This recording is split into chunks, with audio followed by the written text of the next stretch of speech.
Dari awal saya selalu mengatakan yang namanya koalisi yang digadang-gadang jauh-jauh hari ini belum bisa dinyatakan sebagai koalisi pilpres, tapi sebatas kongko-kongko politik saja, sering bertemu lah.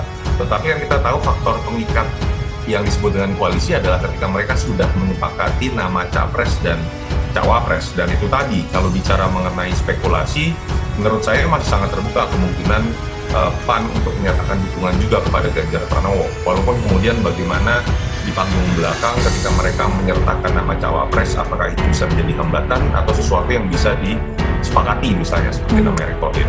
Sementara untuk Golkar kalau kita lihat kan kecenderungannya memang tidak ada komunikasi yang cukup intens ya pasca deklarasi, apalagi pasca deklarasi dari PDI Perjuangan.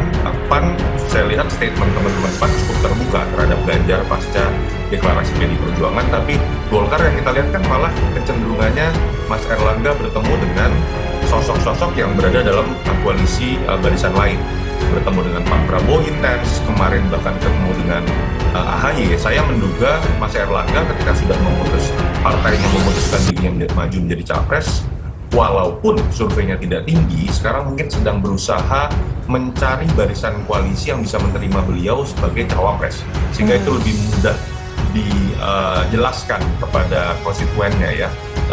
Dan itu yang menyebabkan menurut saya kalau kita coba urutkan, PAN menurut saya masih mungkin untuk bergabung atau mengikuti jejak P3. Menurut saya kalau Golkar dengan tidak diberikan misalnya ruang untuk Mas Erlangga tidak diberikan minimal menjadi cawapres, menurut saya bukan tidak mungkin malah Golkar akan bergabung dengan koalisi lain.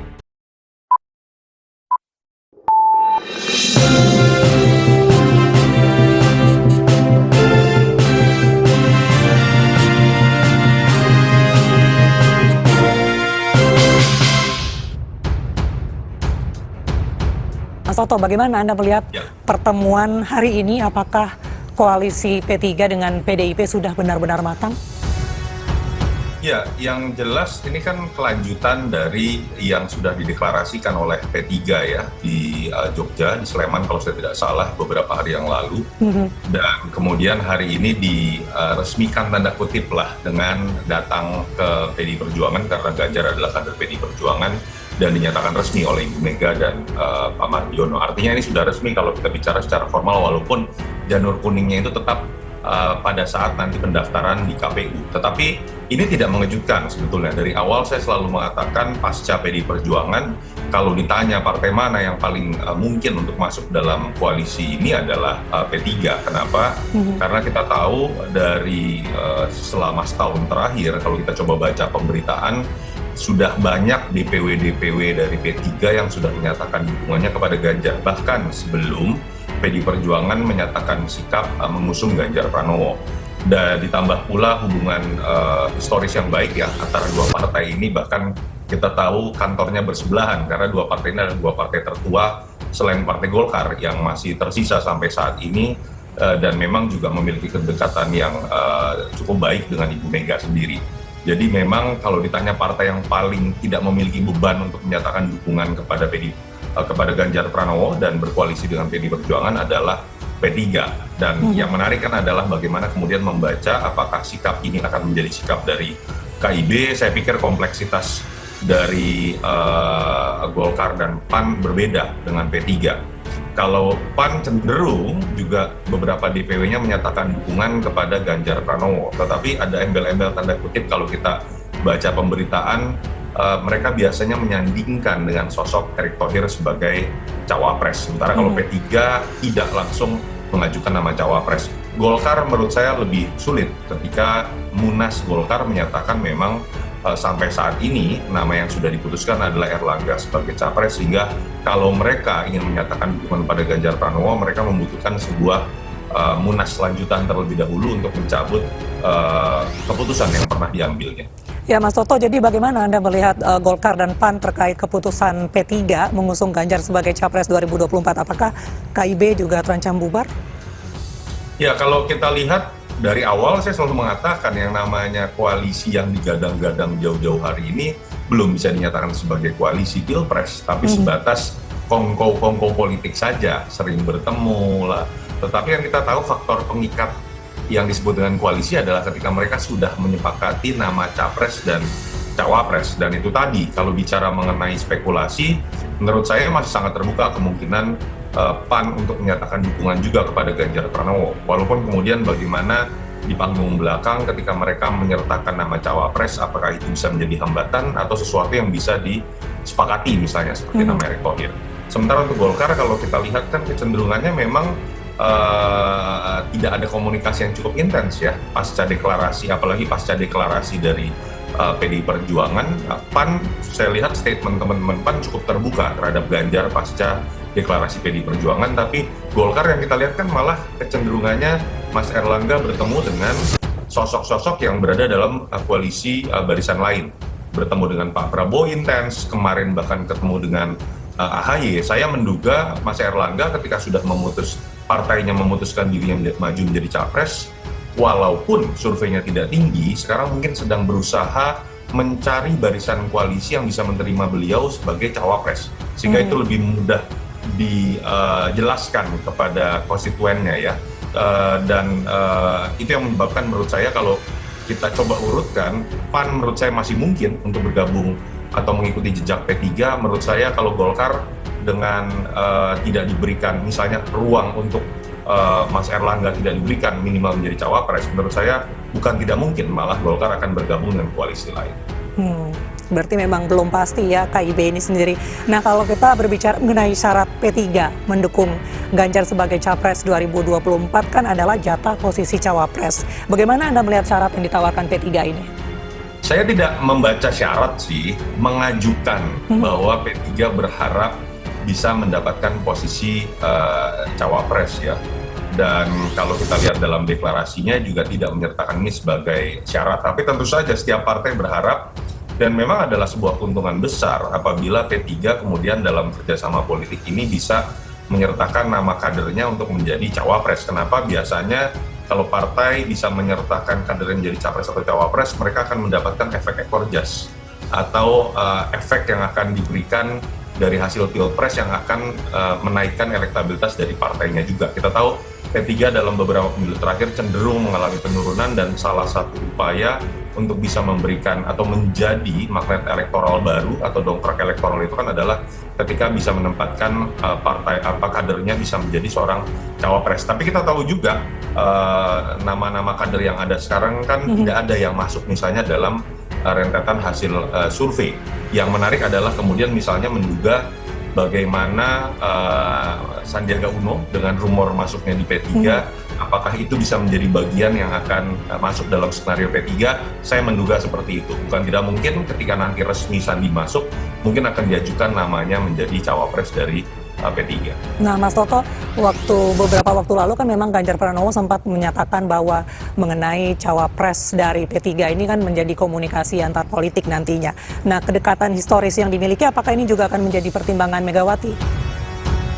Ya, sudah pasti ya, dengan mudahnya PDI Perjuangan menerima ajakan kerjasama dari P3, salah satunya disebabkan oleh hubungan historis tadi. Sama-sama sebagai partai yang tanda kutip tertindas pada masa Orde Baru, dan kita tahu juga dalam pemilu-pemilu kemarin pun hubungan ketika misalnya ketua umumnya Mas Gus Romi, hubungannya juga cukup baik secara personal dengan Ibu Mega. Jadi menurut saya aspek historis itu yang sangat memudahkan kemudian kedua partai ini bekerja sama. Tetapi ketika berbicara mengenai sosok cawapres akan bergantung pada nama yang akan diajukan, dan kita tahu kerjasama politik dan koalisi ini kan tidak hanya berhenti pada dua partai mungkin. Kalau kita dengar tadi beberapa waktu lalu Mas Hasto menyatakan akan ada partai lain yang akan masuk. Tentu saja ketika sudah berbicara mengenai nama cawapres dibutuhkan kesepahaman dari partai-partai yang lain yang nanti akan masuk juga. Kalau PAN akan masuk, dugaan saya mereka akan mengajukan nama Erick Thohir. Andai kata P3 mengajukan nama Sandiaga Uno, tentu saja di situ kan akan terjadi sebuah pertarungan tanda kutip ya, kompetisi untuk menunjukkan mana sosok yang terbaik. Dan menurut saya dugaannya kalau memang kompetisinya akan ketat di antara para capres seperti terbaca di survei-survei, sosok yang bisa dianggap menjadi variabel komplementer mendongkrak elektabilitas capresnya, itulah yang akan terpilih. Mhm. Mas Toto, kalau dari kacamata Anda sendiri, tanggapan Anda ketika nama Sandiaga Uno kerap disebut-sebut akan diusulkan sebagai cawapres, bagaimana?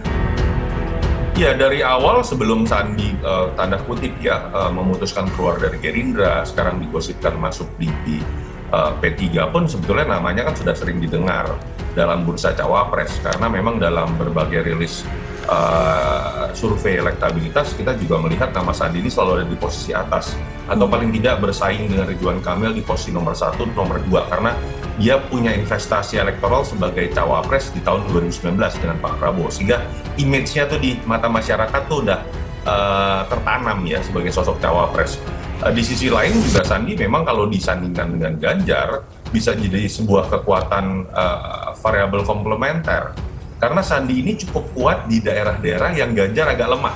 Misalnya Sandi itu kuat di beberapa daerah di Sumatera, Sandi agak kuat di daerah Sulawesi misalnya, sementara Mas Ganjar cenderung kuat di daerah Jawa dan di daerah-daerah minoritas. Jadi memang kalau hanya di atas kertas bersandingnya Ganjar dan Sandi ini bisa menarik. Tapi kan bukan hanya variabel itu yang akan menentukan. Bagaimana chemistry dari seorang Ganjar, apakah merasa cocok atau tidak, bagaimana kesepakatan di antara ketua umum. Saya pikir masih jauh perjalanannya, dan dugaan saya penentuan cawapres di hampir semua koalisi atau bahkan semua koalisi itu akan saling mengintip koalisi yang lainnya, dan mungkin baru akan diputuskan di masa-masa nanti injury time menjelang pendaftaran bulan Oktober. Nah, belakangan kan juga PDIP juga intens ya berkomunikasi dengan Partai Gerindra. Apakah ada kemungkinan PDIP, KIB, dan juga KKIR akan membentuk koalisi besar? Saya malah melihat intensitasnya tidak terjadi belakangan ya antara Gerindra dengan PDI Perjuangan. Dulu lebih intens. Belakangan kan malah persaingan sepertinya terjadi ketika berbicara mengenai koalisi Pilpres. Karena di satu sisi akhirnya PDI Perjuangan memutuskan Ganjar, di sisi lain juga sudah memutuskan hanya akan menempatkan kadernya sebagai capres. Pak Prabowo dalam beberapa kesempatan beserta teman-teman Gerindra juga sudah menyatakan hanya ingin menjadi capres.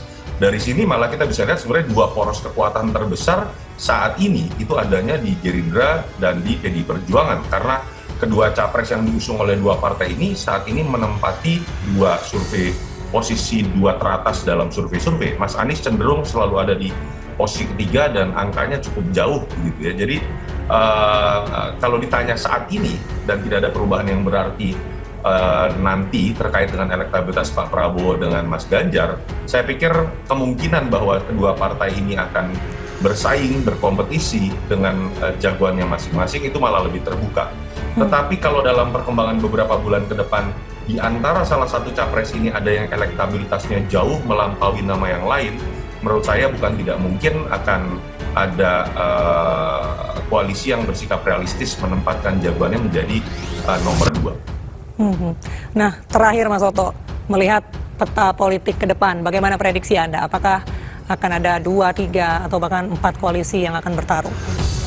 Saya tetap menduga lebih mungkin terjadi poros 3 koalisi. Kalau tidak ada perubahan berarti dengan pola survei yang seperti sekarang, perimbangan angka antara Ganjar dengan Prabowo, ada Anies di peringkat ketiga, saya menduga tetap akan ada koalisi yang dibangun oleh PDI Perjuangan, koalisi yang dibangun Gerindra, dan koalisi yang akan dibangun oleh koalisi perubahan yang akan memajukan Anies Baswedan. Dengan catatan tidak ada tsunami politik atau kasus hukum dalam konstelasi ini, gitu ya. Tetapi kalau kemudian ada salah satu di antara Pak Prabowo atau Ganjar ada yang melejit nama elektabilitasnya dalam beberapa bulan terakhir, bukan tidak mungkin sesuatu yang disebut dengan koalisi besar itu masih terbuka kemungkinan terjadi, dan ketika itu terjadi, saya pikir akan muncul 2 poros koalisi. Tapi sampai saat ini, saya lebih menduga 3 poros koalisi yang lebih mungkin untuk terwujud ke depan.